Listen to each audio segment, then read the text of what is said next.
mundo, particularmente en Italia, la crisis política en el país italiano, analizando lo que ocurre allí con Sabino Moscato.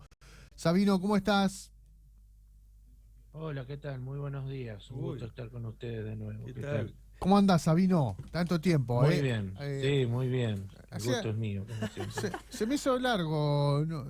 Hablamos la semana pasada igual, ¿no? Pero Sí, sí, sí, parece que pasó un montón, no sé por qué. ¿Cómo estás, Sabino? ¿Cómo, sí. cómo te Bien, muy trata bien. este 20 de julio? ¿Cómo te encuentra? Bien, muy bien. Muy bien, por suerte. ¿Tenés algo Contento. pensado para hacer hoy o no? Sí, estamos viendo. También, hay Vamos varias, viendo. varias opciones. Sí. Sí. Muy bien. Sabino Mostacchio, analista internacional, ya en comunicación con nosotros. ¿Qué está pasando en Italia, Sabino? Bueno, y la política italiana se vio sacudida la semana pasada por el anuncio del primer ministro Mario Draghi de que iba a presentar su renuncia debido a que uno de los partidos integrantes de la coalición de gobierno, el Movimiento Cinco Estrellas, Mm, le ha retirado su apoyo. Y Draghi dice que así no puede continuar en el cargo y lo mejor era, según él, adelantar elecciones o nombrar un gobierno de transición hasta fines de 2023, cuando se debían celebrar las elecciones. La ajá, cuestión es que esto produjo una enorme crisis en Italia porque los partidos políticos en su gran mayoría no desean un adelanto de las elecciones, ajá. confían en Draghi porque no tienen a nadie, la mayoría de ellos en condiciones de hacerse cargo del poder en una situación tan difícil, en un contexto difícil para la Unión Europea, marcado por la guerra, Claro. la crisis económica, la crisis energética también como resultado de la misma guerra de Ucrania. Mm. Así que Draghi era visto como un gestor competente. Así que muchos no querían verlo afuera del gobierno, en especial el presidente de Italia, que cada día está tomando más protagonismo. Ujú. Y toma protagonismo el presidente de Italia por esta situación del primer ministro. Sí. Exactamente, y la debilidad de los partidos políticos italianos Claro. y la desconfianza que tienen muchos italianos en el Parlamento y en sus representantes, un mal que se extiende comúnmente en todos los países occidentales.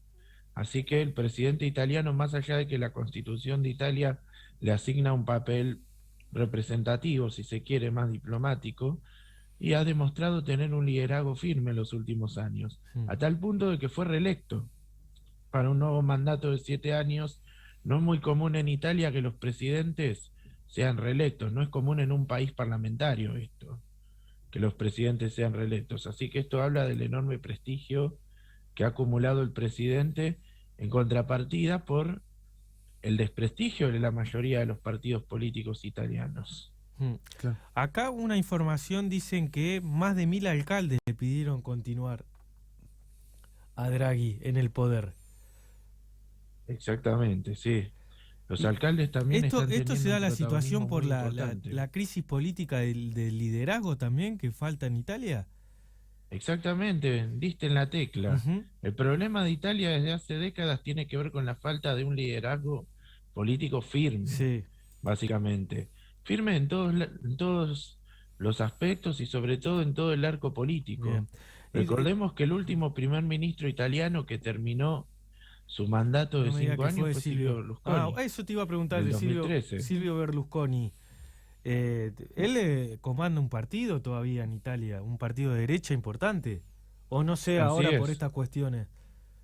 Sí, Berlusconi sigue siendo el líder de Forza Italia, un partido de derecha que si bien tiene un porcentaje de votos menor, Sí. es importante a la hora de formar gobierno. Claro. A pesar de que Berlusconi por cuestiones de salud y problemas judiciales ha tenido que retirarse Mm. de la primera plana, Sí. él sigue comandando este partido que gobierna 3 regiones de Italia, gobierna cientos de municipios también, Mm. tiene bastante apoyo popular, sobre todo en el norte de Italia, así que no es desdeñable, Ujú. aunque se ha mantenido en un discreto segundo plano debido a sus conflictos con la justicia y a los problemas de salud que lo han afectado en el último tiempo. Bien. Pero no es para desdeñar a Forza Italia y a otros partidos menores de derecha y de izquierda que son valiosos a la hora de formar gobierno en un país desde donde desde hace más de 30 años ningún partido sobrepasa el 30% de los votos por sí solo. Como Argentina casi, ¿no? con las fuerzas políticas de Argentina. Argentina se ha ido moviendo hacia una política de coaliciones porque ningún partido por sí solo te Supera el garantiza 30. un piso Claro. electoral mayor al 30-35% Claro, claro. de los votos, lo cual en un país presidencialista es insuficiente para gobernar. Pero las coaliciones en los países presidencialistas, salvo en Estados Unidos, son raras. Son Sabino, raras. por lo que lees vos, por lo que analizás constantemente de Europa, sabemos que la guerra tuvo un gran impacto, ¿no? En el económico, en el continente europeo. Pero más que nada eso, ¿tuvo impacto también la salida de la pandemia a las diferentes potencias europeas? No sé si Italia, pero al continente europeo, la salida de la pandemia. Porque si vos ves, a ver, Inglaterra, alto déficit inflacionario nunca visto. Alemania no tanto, pero también incremento en precios. La renuncia de Boris España Johnson. lo mismo. Sí, bueno, eso es otra cosa de lo que tiene que ver el escándalo que pasó en Londres. Pero hay una crisis, además, apartando la guerra de esta salida de la pandemia.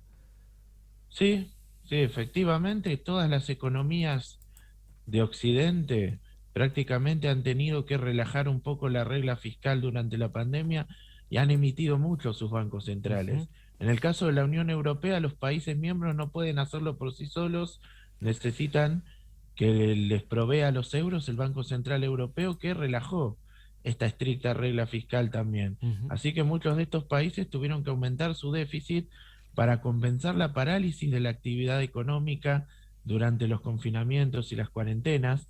A medida que se iba relajando la restricción y se iba liberando toda la actividad de nuevo con el avance de la vacunación, esta regla fiscal se ha ido un poco volviendo para atrás en el sentido de una mayor austeridad. De hecho, Alemania fue el país que más tiempo mantuvo esta regla fiscal en el sentido de contener el déficit, mantener una política fiscal más austera, aunque se ha visto obligada también a emitir mucho.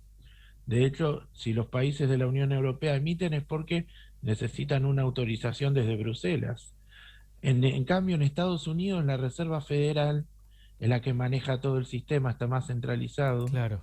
Y también han tenido que emitir mucho las economías desarrolladas. Pasa que la guerra, salvo en el caso de Estados Unidos, que tiene reservas propias, agravó la situación de las economías desarrolladas porque la gran mayoría no cuentan con recursos energéticos, dependían de la importación del gas ruso o del petróleo de Rusia.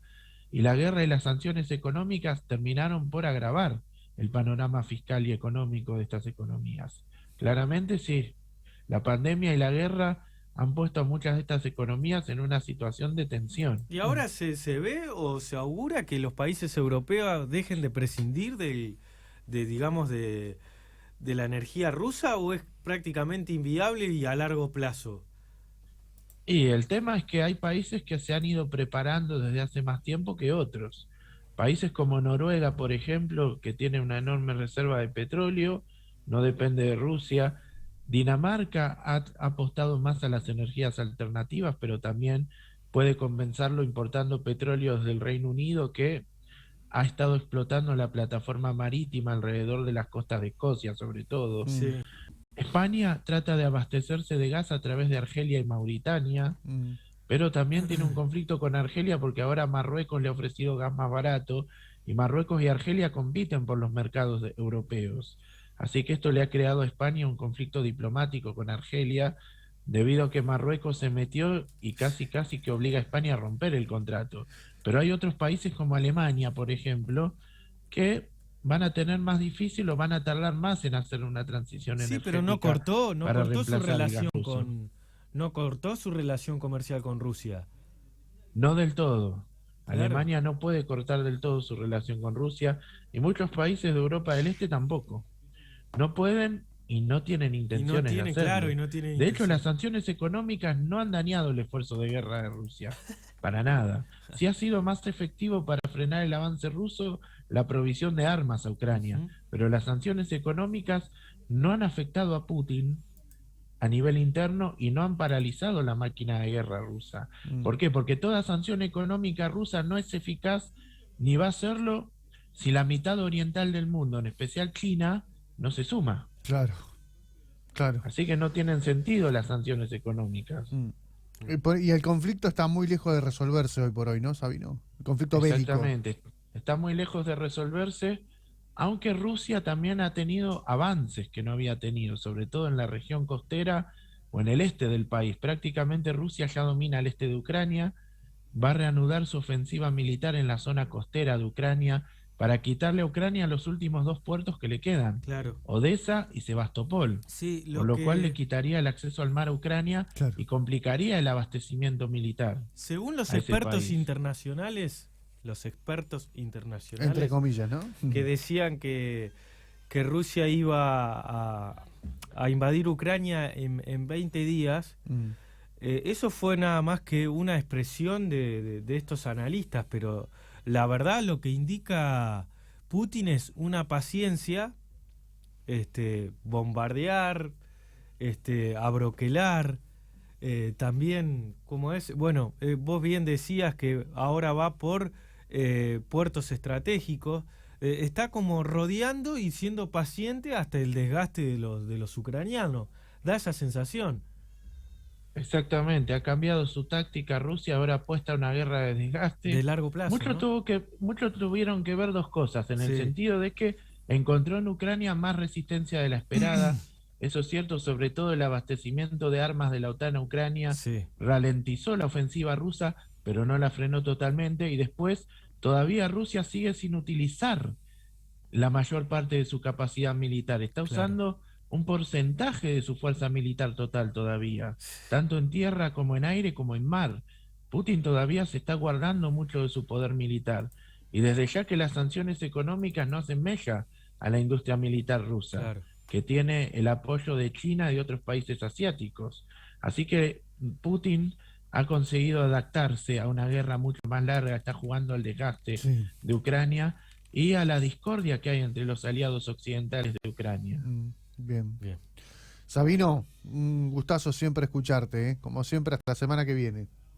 No, por favor, lo mismo digo, y es más, la crisis de Italia tiene que ver con el sentido de que Mario Draghi también es un gran apoyo del gobierno ucraniano, por eso muchos en la OTAN desean que siga al mando, porque ayuda a contener las tensiones que hay entre países que quieren una mayor asistencia a Ucrania, como por ejemplo Claro. España o Polonia, y países como Alemania que preferirían mantener cierta distancia, pero bueno, vamos Cuasi a ver neutrales, cómo evoluciona esto.